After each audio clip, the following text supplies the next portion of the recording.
Should I explain now? This is the remote control. Front and back it goes. This is a wired. This is a wired remote control. It is not Bluetooth or anything. And this is the turning mechanism. Show the turning mechanism. If you turn this gear, then the wheels turn.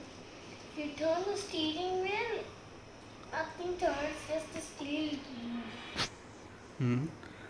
Can you just remove that motor and show how did you connect? Okay.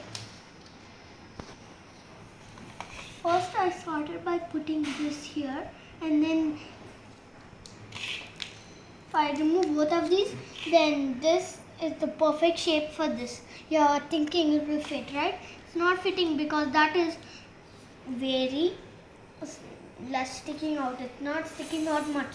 So the Lego motor, both shapes can't stick together because this has to be a little more higher so it will stay perfectly. So I just put these here, and then you see these holes.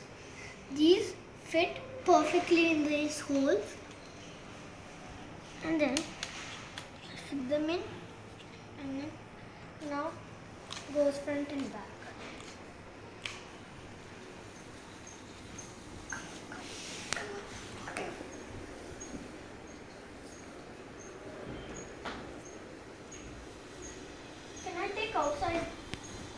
Can I take this outside for my friends?